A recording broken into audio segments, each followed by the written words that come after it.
নমস্কার, welcome to পুতুল ভান্ডারিস kitchen. আজকের যে বাঁধাকপির রান্নাটা আমি শেয়ার করছি, এই রান্নাটা আমি একজন হোটেলের রাঁধুনির কাছ থেকে শিখে আপনাদের সঙ্গে শেয়ার করছি। ওনার কাছে এই রান্নাটা আমি খেয়েছিলাম, এত ভালো লেগেছিল আমার, তার স্বাদটা এখনও আমার যেন মুখে লেগে আছে। তাই ওনার কাছ থেকে এই রান্নাটা সম্পূর্ণভাবে আমি জেনে নিয়ে বাড়িতে এসেই আমি বাঁধাকপিটা এইভাবে রান্না করে খেয়েছিলাম। তা এই রান্নাটা এত ভালো লেগেছিল যে সেই রান্নাটা আজকে আমি আপনাদের সঙ্গে শেয়ার করছি। সহজ সাধারণভাবে বাঁধাকপিটা যদি এইভাবে রান্না করে খান, হয়তো এর আগে হয়তো বাঁধাকপি এইভাবে কখনো রান্না করেননি। খুব মজার একটা রান্না, খেতে একেবারে অপূর্ব স্বাদের হয়। গরম ভাতে যদি এরকম একটা বাঁধাকপির তরকারি থাকে, তাহলে ভাত রুটি খাওয়ার জন্য আর কোনো কিছুরই প্রয়োজন হবে না। তা বাঁধাকপি রান্না করবার জন্য একটা বড় সাইজের বাঁধাকপির আমি অর্ধেকটা নিয়েছি। অর্ধেকটা নিয়ে আমি যতটা পেরেছি একটু মিহি করে কুচিয়ে কেটে নিয়েছি। তবে হোটেলে বাঁধাকপিটা এর থেকেও আরেকটু মোটা মোটা করে কাটা হয়েছিল। ওনারা খুব তাড়াতাড়ি রান্না করেন, কিন্তু খুব খেতে ভালো হয়েছিল। বাঁধাকপিটা কেটে নিয়ে একেবারে পরিষ্কার করে ধুয়ে নিয়েছি। বাঁধাকপির মধ্যে আমি দেবো আলু, তাই একটা বড় সাইজের আলু নিয়েছি, খোসা ছাড়িয়ে নিয়েছি। আলুগুলো এইভাবে লম্বা লম্বা পাতলা করে স্লাইস করে কেটে নিচ্ছি। সাধারণত আমরা বাঁধাকপিতে আলুটা একটু ডুমো ডুমো করে দিই, কিন্তু এই রান্নাটার জন্য আলুগুলো লম্বা লম্বা করেই কেটে নিতে হবে। আলুটা লম্বা করে কেটে নিয়েছি। এখানে একটা টমেটো নিচ্ছি। টমেটোটাকে এভাবে পাতলা স্লাইস করে লম্বা লম্বা করে কেটে নেব। রান্নাটা দেখার পর একটা লাইক, শেয়ার, কমেন্ট করতে ভুলবেন না।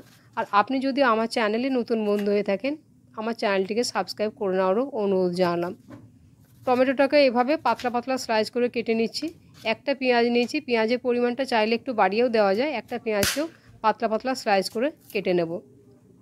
এত সুস্বাদু মুখরোচক একটা রান্না, তবে এই রান্নাটার মধ্যে কিন্তু কোনো নামি দামি মশলার ব্যবহার হয়নি।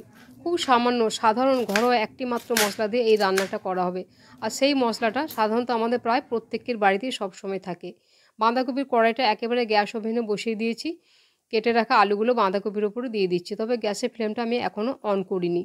এক এক করে সমস্ত যেগুলো আমি কেটে রাখলাম দিয়ে দিচ্ছি। ওপর থেকে এখন দিয়ে দিচ্ছি কেটে রাখা টমেটোগুলো, তারপর দিয়ে দেবো কেটে রাখা পেঁয়াজের টুকরোগুলো। অনেক রকমভাবে তো বাঁধাকপি এখন রান্না করে খাচ্ছেন। খুব সহজ সাধারণ এইভাবে বাঁধাকপিটা একদিন রান্না করে খেয়ে দেখুন। আশা করছি এই রান্নাটা আপনাদেরও ভালো লাগবে। এই রান্নাটায় রসুনের পরিমাণটা একটু বেশি দিতে হয়। আমি 10-12 কোয়া রসুন দিলাম অর্ধেকটা বাঁধাকপির জন্য। 1 ইঞ্চি পরিমাণ আদা নিয়েছি। আদাটাকেও এভাবে একটু পাতলা পাতলা করে লম্বা করে কেটে নিয়েছি। কেটে রাখা আদাটা দিয়ে দিচ্ছি। আর এখানে আমি ঝালের জন্য 2টো কাঁচা পাকা লঙ্কা চিড়ে নিয়েছি। কাঁচা পাকা লঙ্কাটা দিয়ে দিলাম। এই রান্নাটা একটু ঝাল ঝাল হয়, তবে ঝালটা আপনাদের প্রয়োজন মতো কম বা বেশি করে নেবেন।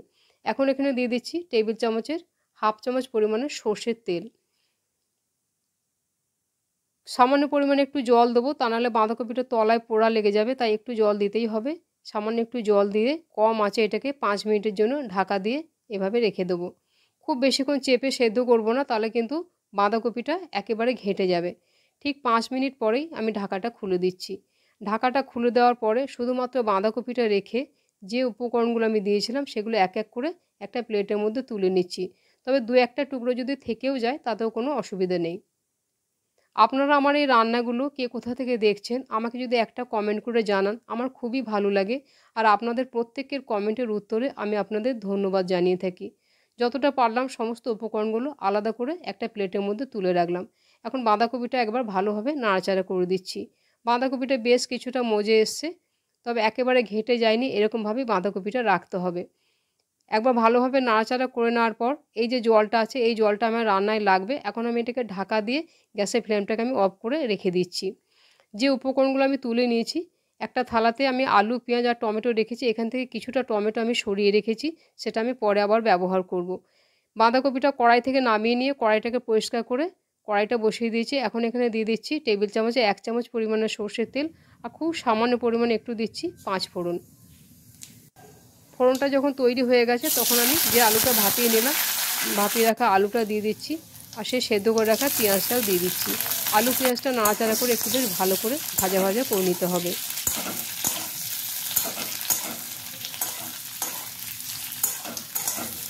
বেশ কিছুক্ষণ এইভাবে নাড়াচাড়া করে নিয়েছি। বেশ সুন্দর একটা কালার হয়ে আসছে আস্তে আস্তে। আলু পেঁয়াজটা ভালো করে একটু ভেজে নিচ্ছি। এরকমভাবে আলু পেঁয়াজটাকে ভেজে নিতে হবে। যখন কিছুটা এরকম ভাজা ভাজা হয়ে যাবে, যে টমেটোগুলো আমি তুলে রেখেছিলাম কয়েক টুকরো টমেটো দিয়ে দিলাম, আর কয়েক টুকরো আমি সরিয়ে রেখেছি, ওটা আমি পরে আবার ব্যবহার করব। টমেটোটা দেওয়ার পরেও আলুর সাথে বেশ কিছুক্ষণ এইভাবে নাড়াচাড়া করে নিচ্ছি। এখন কম আছে এটাকে কিছুক্ষণ এইভাবে রেখে দেবো, তাহলে টমেটোটা কিছুটা গলে যাবে। আর এখানে দেখুন চা চামচে হাফ চামচ সাদা সর্ষে আর হাফ চামচ কালো সর্ষে, এই মশলাটাই বেটে নিতে হবে। এর মধ্যে আমি কোনো লঙ্কা বাটিনি, সর্ষেটা আমি বেটে নিয়েছি। দু রকম সর্ষে দিলে রান্নাটা খেতে বেশি সুস্বাদু হয়, তবে না থাকলে একরকম সর্ষে দিয়েও করতে পারেন। সে সেদ্ধ করে রাখা রসুন, আদা, লঙ্কা আর একটুখানি টমেটো, এটা মিক্সির জারের মধ্যে দিয়ে খুব ভালো করে মিহি করে একটা পেস্ট করে নেব।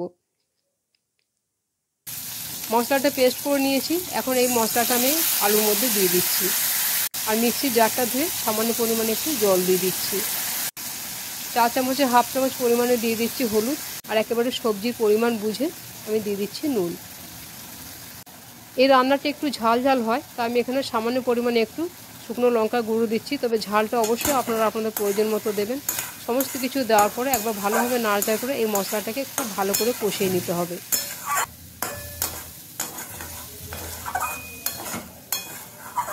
বেশ কিছুক্ষণ নাড়াচাড়া করে খুব ভালোভাবে কষিয়ে নিয়েছি। এখন যে সর্ষেটা আমি বেটে রাখলাম, সেই বেটে রাখা সর্ষেটা দিয়ে দিচ্ছি, আর এই বাটিটা ধুয়ে সামান্য একটু জল দিয়ে আবার এই মশলাটাকে ভালোভাবে কষিয়ে নেব। আর ধনেপাতার যে পিছনের অংশগুলো থাকে সেগুলো খুব নরম থাকে, এ সময় একটু ধনেপাতা এতে দিলে গন্ধটা খুব ভালো হবে। তাই ধনেপাতাটা দিয়ে দিলাম, পিছনের অংশগুলো দিয়ে এই মশলাটাকেও খুব ভালো করে কিছুক্ষণ নাড়াচাড়া করে কষিয়ে নিতে হবে।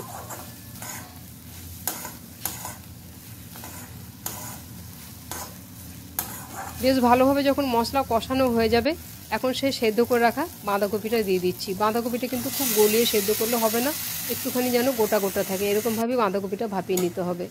বাঁধাকপিটা দেওয়ার পরে এই মশলার সাথে নাড়াচাড়া করে খুব ভালো করে কিছুক্ষণ কষিয়ে নেব।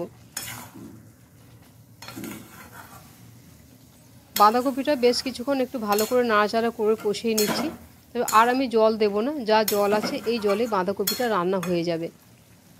এখন এটাকে কম আঁচে 4 থেকে 5 মিনিটের জন্য ঢাকা দিয়ে রান্নাটা হতে দেবো। নামাবার আগে একটি বিশেষ উপকরণ অবশ্যই দিতে হবে, তবেই বাঁধাকপির রান্নাটা একেবারে ওনার মতো হবে। প্রায় 5 মিনিট আমি ঢাকা দিয়ে রেখেছিলাম। 5 মিনিট পরে ঢাকাটা খুলে দেখে নিচ্ছি যে বাঁধাকপিটা ঠিক মাখো মাখো হয়েছে কি না। বাঁধাকপির জলটা শুকিয়ে গেছে, খুব সুন্দর মাখো মাখো হয়ে গেছে, জল আর একেবারেই নেই। এখন এটা একেবারে খাওয়ার জন্য তৈরি হয়ে গেছে, তবে যে উপকরণটা দিতেই হবে সেটা না দিলে কিন্তু তরকারির স্বাদটা আসবে না। এই সময় এটা সবসময় হাতের কাছে পাওয়া যায়। বেশ কিছুটা পরিমাণে একেবারে ফ্রেশ ধনেপাতা উপর থেকে দিয়ে দিতে হবে। এই ধনেপাতাটা দিলে খেতে খুবই সুস্বাদু হবে। আর সর্ষে বাটা দেওয়ার কারণে এই বাঁধাকপির তরকারিটা একটা অন্যরকম সুন্দর একটা গন্ধ বেরোচ্ছে। সাধারণত এটা ওনারা বললেন যে এটা বাঁধাকপির ঝাল, তাই আমিও বললাম আজকে এটা বাঁধাকপির ঝাল। এই বাঁধাকপির ঝালের রেসিপিটা আপনাদের কেমন লাগলো আমাকে একটা কমেন্ট করে জানাবেন। আর যদি ভালো লাগে অন্যদের দেখার জন্য শেয়ার করে দেবেন। আর আমার চ্যানেলে যদি আপনি নতুন বন্ধু হয়ে থাকেন, প্লিজ আমার চ্যানেলটিকে সাবস্ক্রাইব করে আপনি আমার পাশে থাকবেন। রান্নাটা এখন আমার পুরোপুরি হয়ে গেছে। রান্নাটা সম্পূর্ণ দেখার জন্য ধন্যবাদ। তাহলে আবার অন্য কোনো দিন দেখা হবে অন্য কোনো রেসিপিতে। সবাই ভালো থাকবেন। নমস্কার।